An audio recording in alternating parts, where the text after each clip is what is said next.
Halo semua, kembali lagi di channel gua.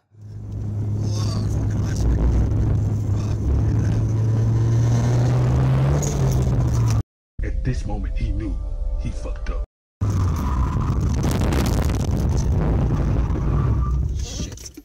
Yo, sorry mate.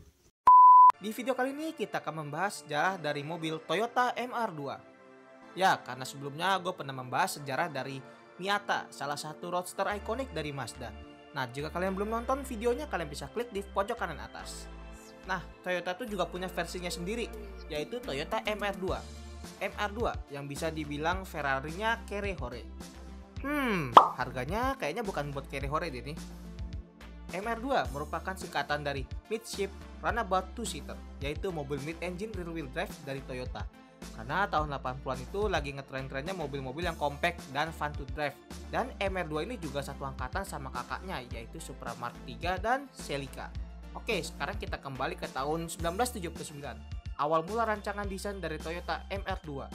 Akio Yoshida, kepala insinyur yang mencoba untuk membuat mobil yang hemat dalam konsumsi bensin dan AC dikendarai. Kemudian dia memutuskan untuk mencoba meletakkan mesinnya di belakang pengemudi, dan dia sadar bahwa dia baru saja menciptakan mobil sport. Nah, untuk MR2 prototype ini menggunakan mesin 4 AGE yang berkapasitas 1600 cc. Nah, kalian pasti tahu lah ini mesin apa ini. Mesinnya 4 AGE ini adalah mesin yang digunakan pada mobil Toyota Corolla. Prototype MR2 ini memiliki rem cakram di setiap rodanya yang terbilang masih cukup baru di tahun 80-an itu, dan menggunakan suspensi McPherson Strut untuk menghemat ruang di mobilnya. Sebenarnya suspensi McPherson Strut ini tidak terlalu bagus durabilitasnya, tetapi ya namanya juga mobil kompak ya harusnya banyak ruang kosong dong buat interior dan lain-lainnya. Nah, setelah jadi nih prototipe ini, kemudian mobil ini dites oleh pembalap NASCAR terkenal yaitu Dan Gurney di Willow Spring.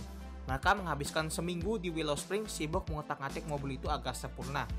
Dan kemudian Gurney meminta izin kepada Toyota untuk mengizinkannya mengetesnya langsung di jalan tol Los Angeles Crash buat tes terjun langsung. Dan ternyata mobil ini sesuai ekspektasinya si Dan Gurney itu.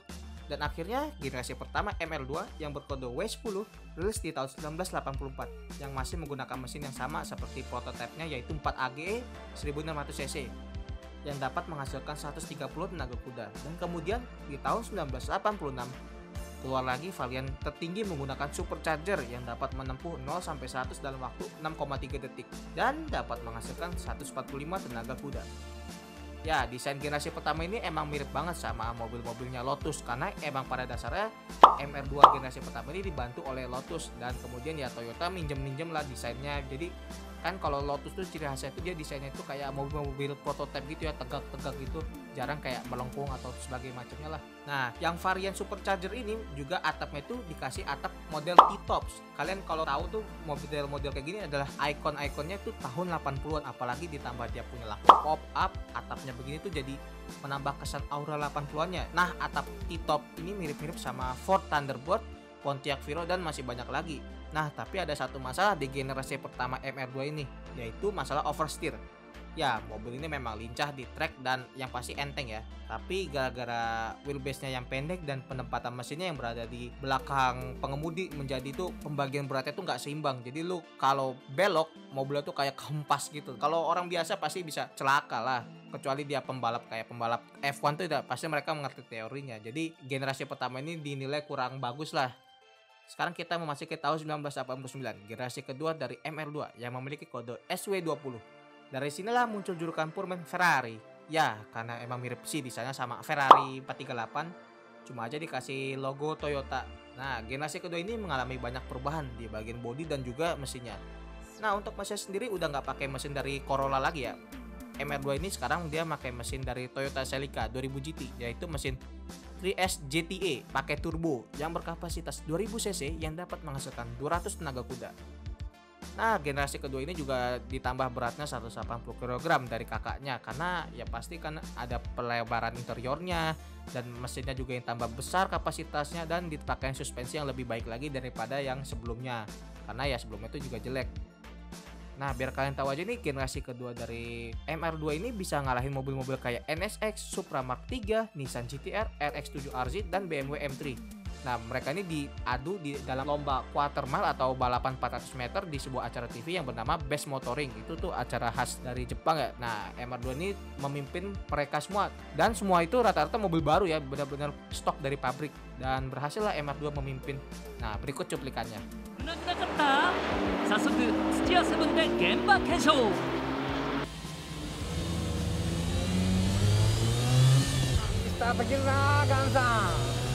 わっと危ない。残り1センチ。傷ついてなくてトップは大井 MR2 連勝か。いや今回はラジオもエアコンもついているし NSXR がいるから。 Gimana? Gigi nggak tuh MR2? Nah, kemudian TRD atau tim balap dari Toyota juga menyediakan body kit khusus dan upgrade mesin buat pembeli MR2. Jadi biar bisa mobilnya tuh mirip sama varian balap yang dipakai Toyota, yaitu TRD 2000 GT yang katanya mobil ini tuh bisa menghasilkan 500 tenaga kuda. Sekarang kita memasuki tahun 2001, generasi terakhir dari MR2 yang berkode W30. MR2 sekarang berubah menjadi convertible yang diberi nama MR2 Spider. Banyak orang kecewa sama generasi ini karena MR2 sudah kehilangan ciri khasnya. Tetap aja mobil ini masih banyak penciptanya, bahkan dibilang lebih baik daripada Miata. Gimana tuh? Miata loh, cikal bakal roadster kan. Dan MR2 Spider ini bahkan dibandingin sama Porsche Boxster. Gila nggak tuh? Persis sesuai dengan keinginan Toyota. Awalnya tuh memang niatnya pengen ngalahin Porsche Boxster yang lagi booming ya kan tahun segitu. Nah, untuk generasi MR2 Spider ini menggunakan mesin 1ZZ FAD yang berkapasitas 1800 cc dan dapat menghasilkan 130 tenaga kuda. Memang MR2 Spider ini nggak hanya fokus sama tenaga mesin aja, tapi juga fokus sama pengalaman berkendaranya. Makanya kalau kalian masih merasa kurang kencang mobil ini, masih bisa di-swap kok sama mesin 4 silinder atau 6 silinder dari Toyota yang lainnya. Karena mobil ini tuh dicap tuh sebagai mobil yang cocok buat project car pertama kali ya. Karena kalian tahu lah, Toyota itu pasti kan reliable dan durabilitasnya nggak bisa dibandingin lagi sama merek-merek lain. Jadi udah top lah Toyota ini.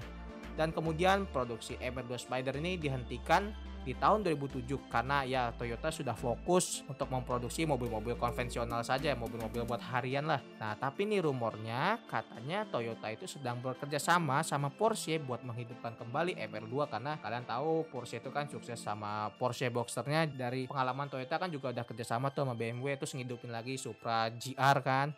Nah, dari sini tuh ada niatan kepala Toyota itu buat bikin MR2 lagi, tapi sih itu masih rumor. Ya semoga aja sih, keren juga kalau bakal ada ya. Nah, menurut kalian ini Toyota MR2 ini termasuk underrated gak sih? Terus di komen di bawah ya. Kayaknya sekian aja untuk video kali ini. Sampai ketemu di video berikutnya ya. Dah.